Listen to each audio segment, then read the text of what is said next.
Courtney, I delayed for you. You good? I don't have any announcements other than to say that the entire OSD Public Affairs team joins me in congratulating you on the newest additions to your family, Julian. 2 new chickens, I understand, for the coop. I'm hoping that there'll be better force protection measures in place for these youngsters. We're pretty good at that. If you need any advice, just let us know. We don't talk about it publicly, but maybe we can help you a little bit. All right, Lita. That was really bad. Yeah, well, That was really bad. so was yours. Okay. Lita? Well, I'll pass on asking Julian any questions at the moment. Did you name them? Did you name them? Yeah, do you want to know? Yeah, Yeah. Daisy and Mrs. Patmore. Okay, we're going to have to get an explanation of that, but we'll wait till the end of the presser. Go ahead, Lita. Just a couple questions on sort of Iraq, Syria. One, is there any consideration to expand the operation to go after al-Nusra? What is the thinking behind that, and what are the possible prospects? And then secondly, there had been a lot of discussion early on about how the number of teams in Iraq were going to be expanded, and they've been sort of at that same level for quite some time. Has the decision been made that they will not be expanded anymore, or are we still waiting to see additional troops going in? On the first question, obviously, we don't speculate or talk about potential future operations, so I wouldn't do that here today. But we are certainly monitoring the situation in northern Syria as best we can. We're not unmindful of the tension and the violence that has existed between the various opposition groups and al-Nusra and the al-Nusra Front. But again, I wouldn't want to get ahead of anything at this point. I would also add that these tensions inside Syria is one of the reasons that we want and we're looking forward to getting this train and equip program up and running, so that we can train a moderate opposition to better defend their citizens, their towns, their villages, to go against ISIL and to work towards a settlement inside Syria. On your second question, you're right. The number of advising teams has not changed. It is still a dozen, 7 in Baghdad, 5 up in the north. But there's been no decisions not to try to introduce additional teams. So what I guess I'm saying there is that the options still remain very open as to whether or not we would or will add to the number of advising teams. Right now it's static at 12, but this is something that CENTCOM continues to consider. Well, just to follow up on Syria, I mean, we're also, you keep hearing that there hasn't been much progress on vetting for the Syrian moderate opposition. So is there progress, and how is that moving along? There's progress in setting up the curriculum. There's progress in getting the sites ready. There's progress in getting trainers contributed to the effort, not just from the United States, but from other nations. But the vetting process has not begun yet. There's still some additional work that needs to be done. And we're all mindful of the importance in getting it, the program, getting it established and getting it running. But again, that vetting process has not yet been completely codified. There's still some work that needs to be done on that. Barb. I know that you and the Secretary are well aware of a number of news articles with the typical anonymous Washington leaks suggesting that Secretary Hagel is not terribly in favor with members of the national security staff and some at the White House. Noticing that today, of all days, he's going to the White House this afternoon to meet with the President, and that the department has announced he is postponing his long-planned trip to Asia. What is your sense of his relationship with the White House right now? Is he changing all these plans because he doesn't want to be seen out of the mix at such a crucial time? Why is he making all these changes? Is there some sense that his relationship with the White House staff and the President is not what it should be? The Secretary enjoys a very close relationship with the President and the national security staff. He considers himself one of the the team that helps the president sort through significant national security challenges and decisions. But let me just pick apart a little bit of what you just went through, because you talked about a lot. First of all, it's Tuesday. Every Tuesday he goes over there and meets with the president. So the fact that today's election day doesn't change his schedule week to week. It's Tuesday. This is the day that he goes over there with the chairman to meet with the president when they're all in town, obviously. And there are some other meetings that he will attend over there. The trip, we never announced this trip. It was so for people to say that it's been canceled, it wasn't actually announced. But that said, there was a long planned trip to both Burma and Vietnam for next month, that in light of schedule demands, most of which were beyond his control, we're having to postpone. And I want to emphasize the word postpone, not cancel. He still very much wants to go, and we will go. But in light of the likelihood, at least we know of one, and maybe the likelihood of more congressional hearings in the next couple of weeks, it was deemed the most prudent thing to do to make sure that he was available so to answer questions from Congress about any number of matters that are on their minds. So this was simply a prudent scheduling decision and nothing more. And we absolutely have every intention of making this trip. And I would add that he called the relevant leaders, his counterparts in that part of the world, to let them know why we weren't coming and that we very much intend to come back. Can I just follow up on Lita's question then? What you haven't done is close the door to an option of potentially bombing Jabhat al-Nusra targets. Is that what you mean to do? Do you mean to leave the door open to it? And can you just clarify, there's options for everything, as anybody who stands at that podium always says. So is there an option being considered for targeting Jabhat al-Nusra? I am really not going to get into speculating about what options we may or may not be considering with respect, specifically with respect to kinetic operations, to active operations or strikes in particular. That obviously would not be a very wise thing for me to do here from the podium. We're watching it very closely. We're not unmindful of the violence and the deep-seated tensions between these groups. We're also not unmindful of our strong desire to help train and equip a moderate Syrian opposition that can go against ISIL, that can defend their towns and villages, and try to seek a better solution inside Syria. But I would not get ahead of decisions that haven't been made. I just won't do that. John? Admiral Kirby, can you give us an assessment of the Khorasan group? When the air war in Syria first began, we were told that they were in the last stages of planning a major attack on the west, and then after those initial Tomahawk strikes, we really haven't heard much about them at all. Can you say whether those strikes were successful, why there haven't been follow-on strikes, to what extent this group remains a threat to the U.S.? Well, we know, and we said it at the time, John, that the targets that we were aiming at, we know we hit, and we know we hit them with good effect. I do not have anything to announce with respect to individual leaders and their in whatever happened to them. I don't have anything in that regard.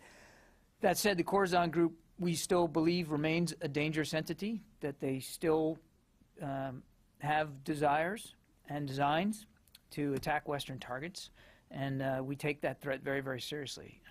I wouldn't go beyond that. Is there any reason why there haven't been more strikes against the group? Are you having trouble locating them, or is there any other hindrance? The only thing I would say, John, is that we're very aware of the threat that this group poses, and we've been nothing but aggressive the last several years, the last decade or more, about going after the threats to our security and to the security of the American people when and where we can, and when and where it's appropriate to do that. So I won't talk about potential future operations one way or another, but I don't think anybody that belongs to a group like this has reason to doubt our sincerity when we say that we're going to hold you to account. The Khorasan group was closely associated with Nusra. Many of the targets that you hit on that first day of strikes in Syria against Khorasan were also identified by locals as Nusra sites and facilities shared by the two groups.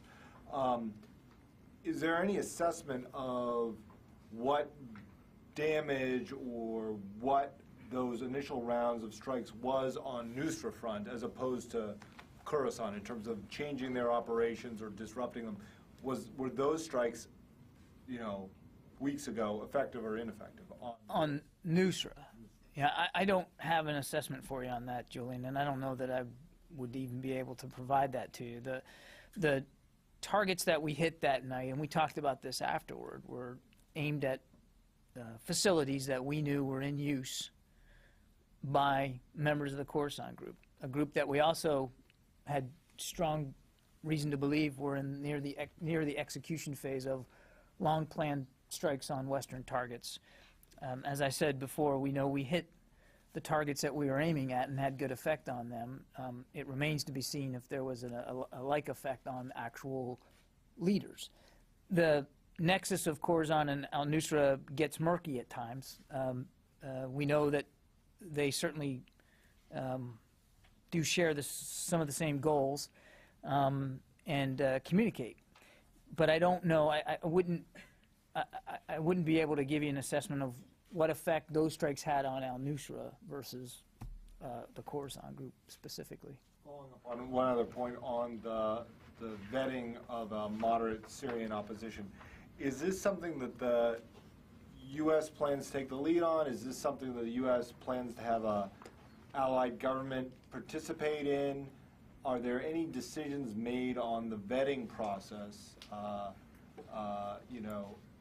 other than it hasn't yet begun, in terms of deciding who's going to do it or whether it's going to be a shared responsibility? Actually, those are all great questions that we're asking ourselves right now, and that's one of the reasons why it's taken a little while to get this regimen and this curricula stood up. There is a lot that goes into this, not the physical geography, the site selections, the site appropriateness, the participation of partner nations and what that's going to look like. I mean, there's a lot of homework to do here, and I think we've said it repeatedly, it's more important to get this right than to get it fast, because the stakes are so high and because it matters so much, to Lita's question, matters so much about making sure that that we can deliver on helping develop a trained moderate opposition in Syria that has the requisite leadership and military skills to actually go ahead and defend territory inside Syria. So I don't have specific answers for you, but that's because we don't have specific answers on all those questions right now. But those are very much the relevant topics that we're working our way through. Admiral, two quick follow-ups to some points that you made. First, the Secretary is a very important player in Washington, clearly. His schedule is set well in advance, especially when he travels. Is it fair to say that these new demands on his time are unexpected and kind of came up out of nowhere for you to decide to cancel this trip to Asia? I wouldn't say, Phil, that they came out of nowhere. I mean, obviously, fairly recent decisions here to decide not to go on this trip. It's not a decision that the Secretary made lightly. It's not a decision that he enjoyed having to make. He was very much looking forward to this trip. He has made 6 trips to the Asia-Pacific Theater as Secretary. He is extremely and strongly committed to the rebalance, and he understands the ramifications of not being able to go. But these were some scheduling demands that came up in the very recent past here, last several days to a week or so. And again, this was not a decision that he made lightly. So he wasn't in a rush to make it, but obviously you get to a point where you've got to make a decision one way or another because you're affecting so many other people's schedules, and as well as his own. Can you tell us any more about what they are? You mentioned congressional hearings will be a part of it. Are they meetings inside the Pentagon? Are they meetings with other people in the administration? I mean, what are the new exigent pressing demands on his time? Well, I mean, I'm not prepared today to detail his entire schedule for the next couple of weeks, but we know there's at least one hearing that's on the books, and then we expect there will be others. There may also be some briefings on the Hill that he may have to attend or have to help prepare for, as well as probably you can expect meetings and discussions here in the Pentagon and in town as well. So again, I think it was a combination of factors driven by a lot of current events that led him to believe that this was the most prudent thing to do. And again, I want to stress this trip is not canceled. It's just postponed. We are going to make this trip. we will go back, and when we have something to announce on that, we will. And on Syria, just real quick, the Washington Post and McClatchy and some other news outlets reported this week that the combat taking place inside Syria between the opposition groups there could represent a major blow to the U.S. strategy to train this opposition force you were just talking with Julian about a second ago.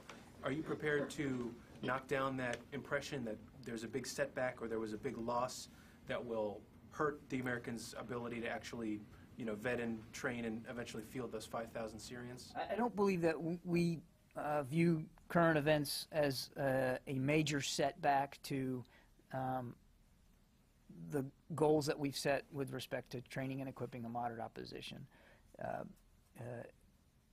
Obviously, these kinds of developments are certainly, not helpful to the security situation writ large. But we don't view it as a major setback or major blow to our ultimate objectives of training a moderate opposition. No. Yeah, Joe. On Iraq, are you aware of local reports in Iraq that more than 30 Iraqi civilians were killed in Anbar province in the last few days because of the airstrikes? You talking about civilian casualties from airstrikes in Anbar? I'm not aware of any of those reports. I haven't even seen press reporting on that. No. But to your point on civilian casualties, let me just foot stomp it again. Nobody takes this more seriously than us, and every time there's a credible allegation, it's fully investigated. We've yet to be able to substantiate any of the allegations on civilian casualties to this date. That does not mean that we're dismissive of these reports and these allegations. It doesn't mean that we don't take it seriously. It just means that we haven't been able to independently substantiate them. I've seen nothing on that, Joe. No. Cammie? Do you have any further clarification on what U.S. assistance, if any, the more extremist forces in Syria may have gotten their hands on in pushing those moderate forces out in the past several days? There were some reports that they had gotten their hands on some U.S. food, even some heavy weapons. Nusra?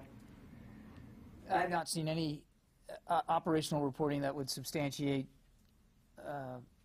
claims that they got their hands on American-made equipment, food, or supplies in order to fight the moderate opposition. That I've not seen anything on that. Seized it from them after they pushed them out of these places. Oh, seize it after that? No, I've not seen any operational reporting on that, Cammie. I'm happy to go take a look and see if there's something to that, but I've not seen that at all. It was specifically these TOW anti-tank missiles that I think was a big concern.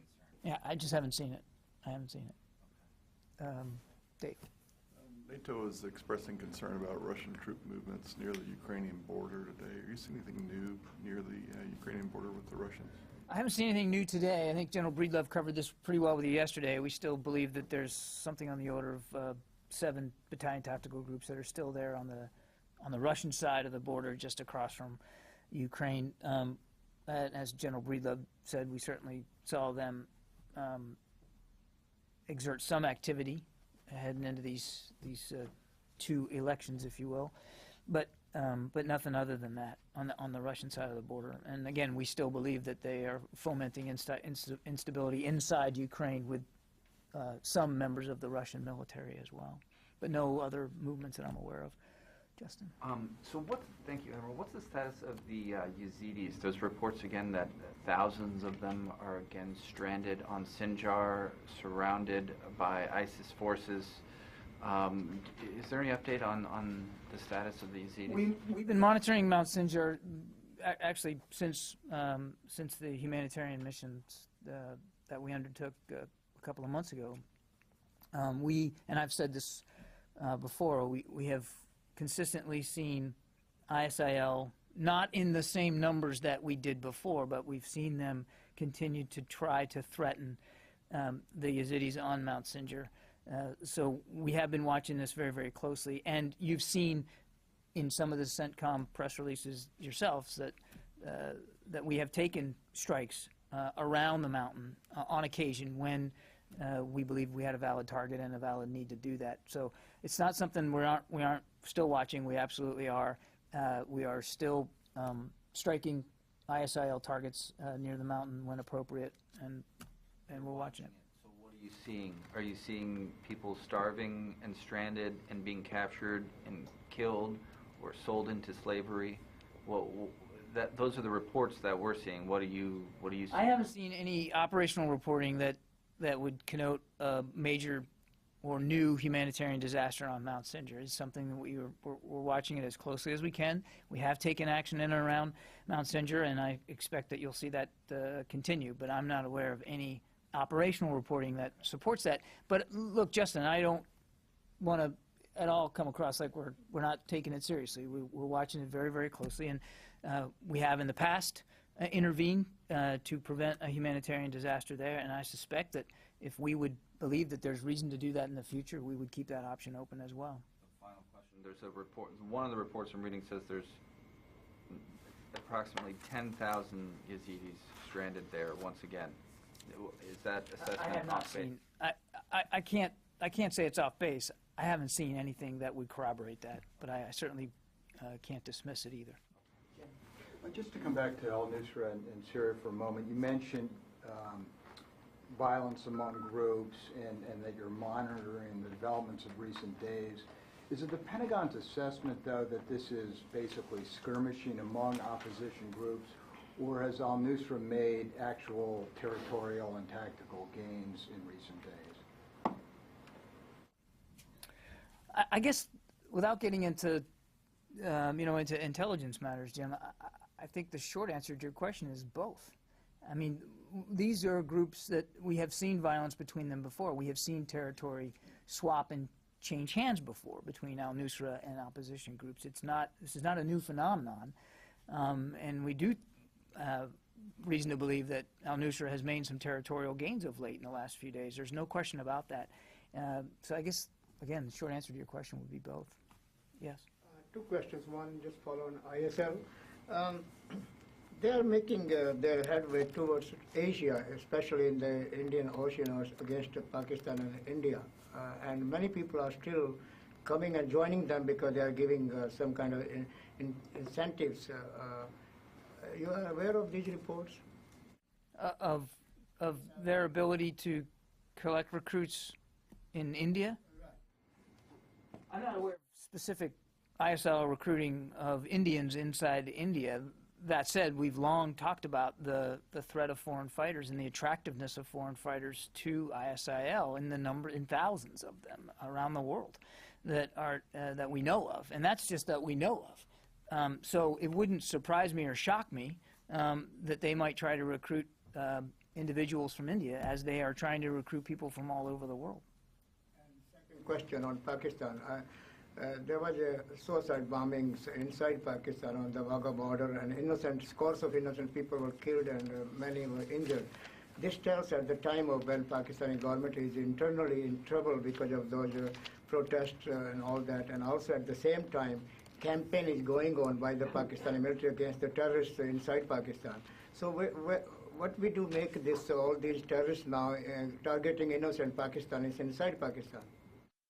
I really wouldn't say anything different than what we've said in the past. I mean, Pakistan, the Pakistani people know well the threat of terrorism. They've suffered now from it for years.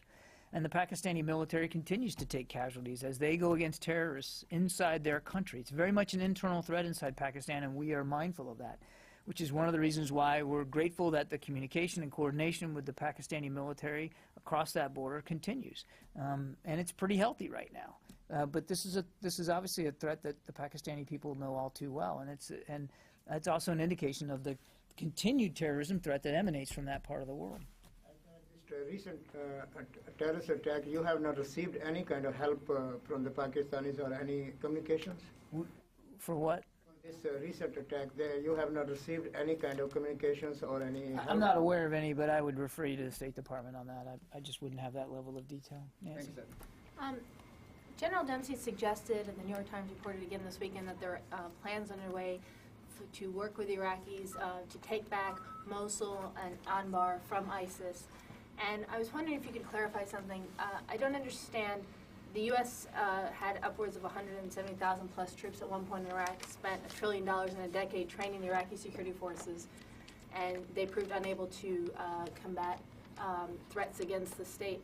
Can you help me understand why the American public, why the Sunnis in Anbar should be any more confident that from Tampa, at a brigade level, the U.S. can help the Iraqis then come up with a plan to take these territories back from ISIS when they've proven so far unable and unwilling to stay or hold or fight in any way in these Sunni areas? Well, there's a lot there. What's that? Why not? Let me try to break it up this way. First of all, when we left in 2011, we left an Iraqi security force operation, an Iraqi army that was competent and capable to the threat, and we said so publicly. The threat has changed, but the other thing that changed over the last 3 years was that they weren't properly trained, resource-led, equipped, all that. We've talked about that. So the Iraqi army certainly declined in capability and leadership from 2011 to today. And we saw whole divisions just fold up there in the north when ISIL advanced early in the summer, largely through lack of will and leadership. But that army, like so many armies, is not a homogenous group. I mean, there are some units that are better than others, and there are units certainly in and around Baghdad and in Anbar right now that are fighting back, and they are taking the fight to the enemy. It's been slow, no question about it. Weather's been a factor lately. The defense in depth by ISIL with IEDs has also been a factor, slowing them down. They've been methodical, but they have been advancing. Advancing on Beji, advancing in Anbar. It's a fluid, mixed picture to be sure, but they are fighting back. And they do have a plan to continue a counteroffensive against ISIL in the coming months. And I'm not going to get up here in detail for the public what that plan is, but I can assure you they do. And it's very deliberate, it's very methodical, and it will require some support and help from the United States and from coalition members. No question about that. And we're willing to provide that help and that cooperation. But there's two things that are important to hang on that cooperation. One is they have to continue to improve and to continue to prove willing and able to conduct these operations. So far, most of those units are doing that. But that has to be sustained. And as General Dempsey said the other day, that it also has to be supported by, and this is my second point, supported by political inclusiveness. That not just inside the Army, but inside the Iraqi government. Now they've been saying the right things, and initial indications are that they're doing the right things to be a more inclusive, responsive government. There's a lot of work that still needs to be done there. We're clear-eyed about that. But it's only going to work if the Iraqi army represents all Iraqis and are willing to change and to continue to try to improve themselves. So I think there's every reason right now to have that expectation here in the Pentagon that with our help and with the help of coalition members, parts of the Iraqi army, and hopefully one day all of the Iraqi army, will be able to secure and defend their territory for all Iraqi citizens. But you talk about how there's been initial suggestions that the Iraqi government is moving towards that direction. What are those indications? Because when you talk to people in Anbar, they say that they're not getting those indications. And all this time you're talking about a lot of caveats for this work while ISIS is becoming increasingly entrenched in Anbar. So what I'm having trouble understanding is what confidence is there that one can craft a strategy against a more forceful enemy from further away with fewer resources? ISIL has been in Anbar for a long time. So months and months and months they've been entrenched in places in Anbar. So it's not a new development that they're in Anbar. So let's just take that off the table. There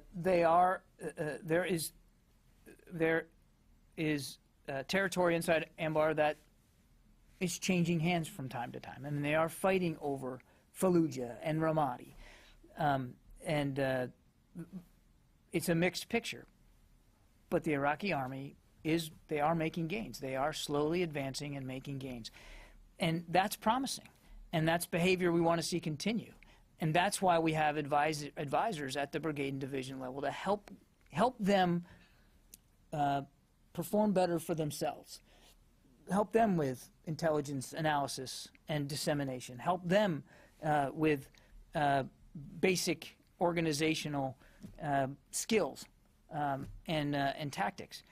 So we believe that there's every reason to continue, and I don't want to use the word hope, but to have a measure of confidence that that these trends can continue. And on the Iraqi government, I mean, again, they've just stood up.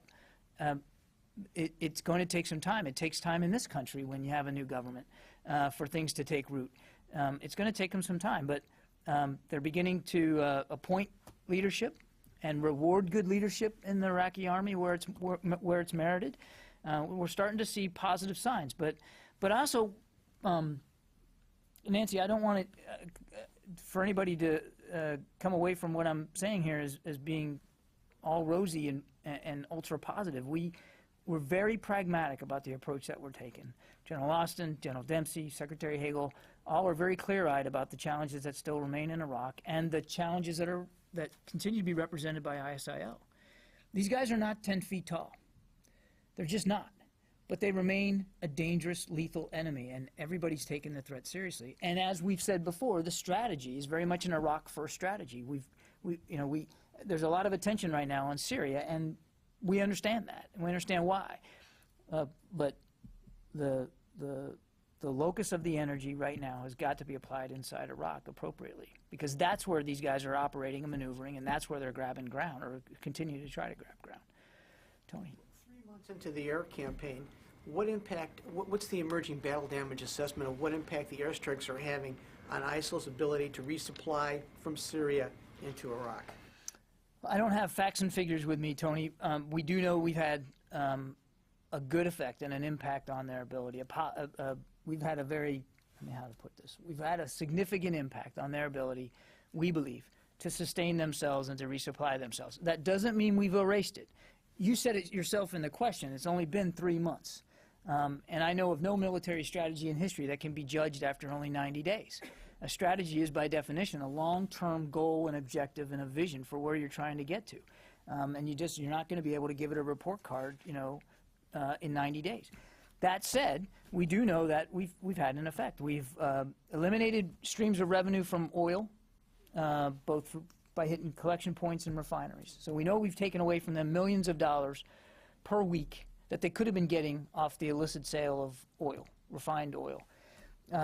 We know we've hit their command and control facilities inside Syria. One of the reasons why we think Kobani is so attractive to them is because it's additional safe haven and sanctuary that, oh, by the way, they don't have now. We're not even talking about Kobani today.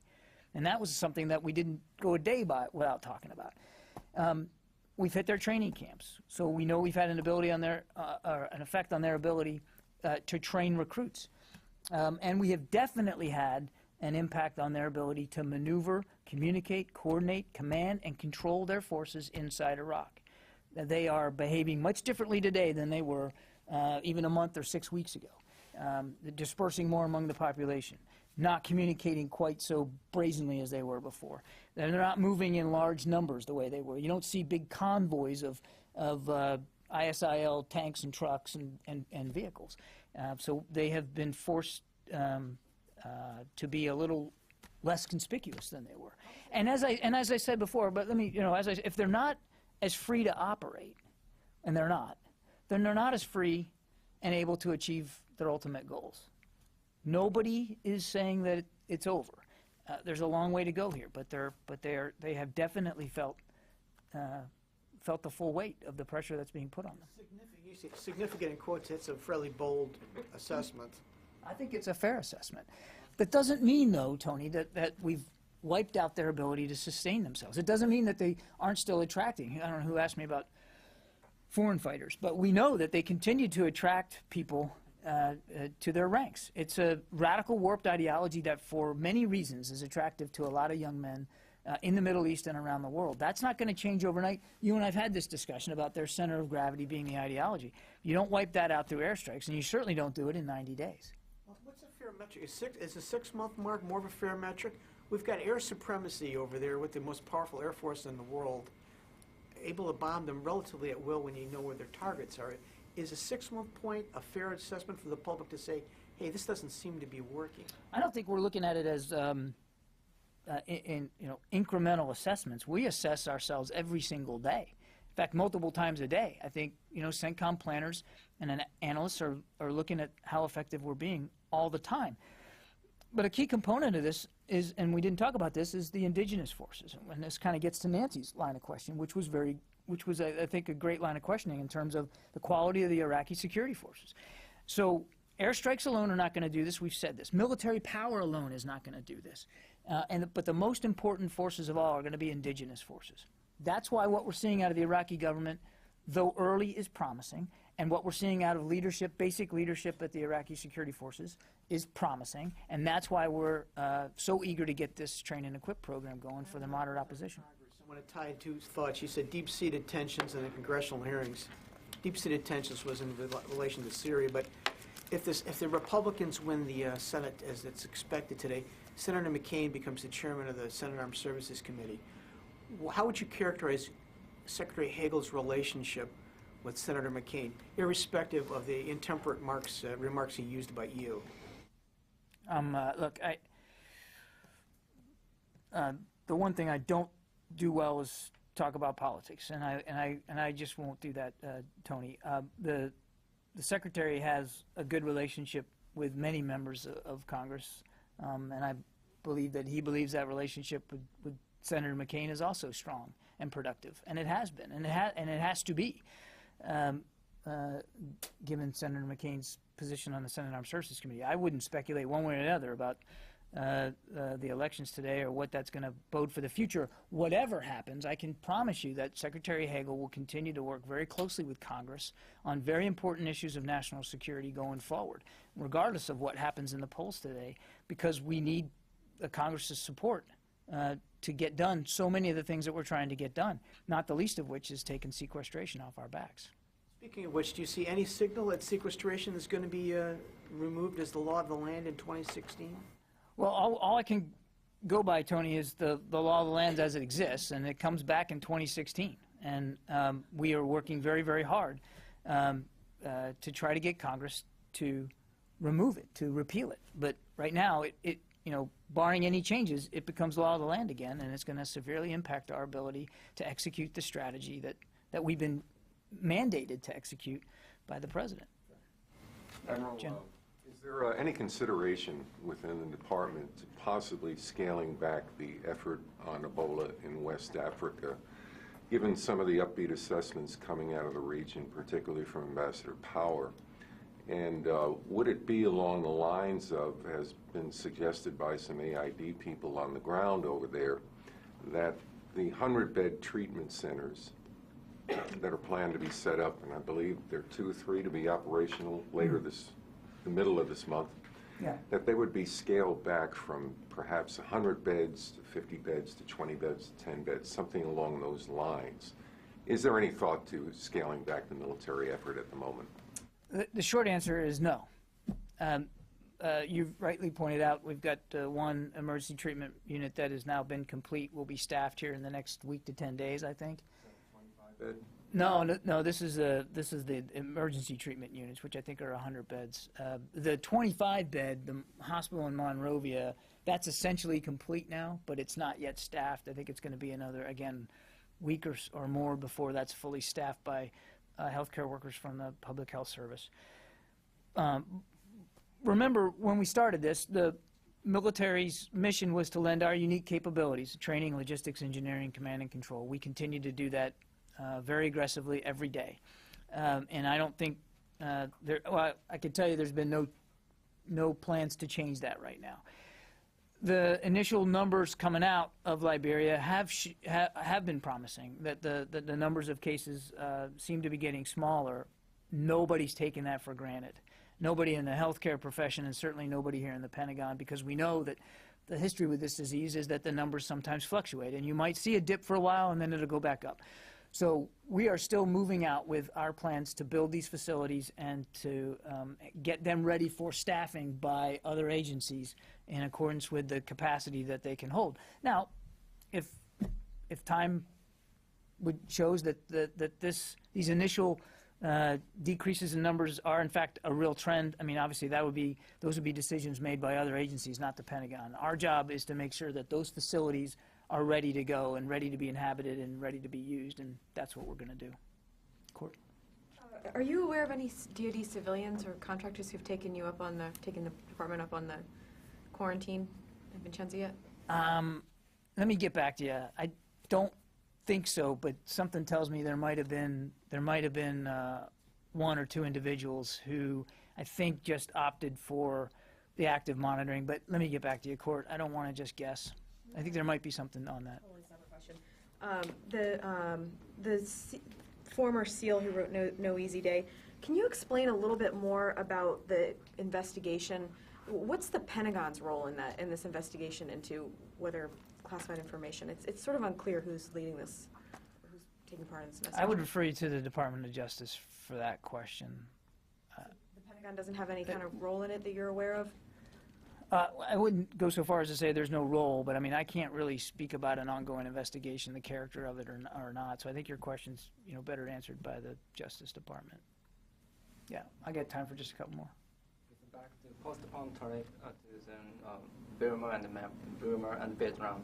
And do you think who would be the next window of opportunity for Secretary to go to the Vietnam and Burma?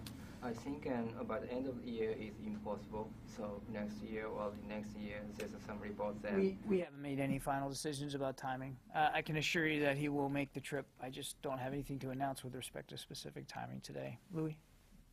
Actually, can I defer to him first? Because he's got his hand up a little. Sure. Such a gentleman. Yes, sir. Thank you, Admiral. I've received information that a T4 airfield outside of Homs province is about ready to be overtaken, or has been overtaken by ISIS. It includes MiGs, Sequoias, SA-3s. Do you have any information on that? I do not. No.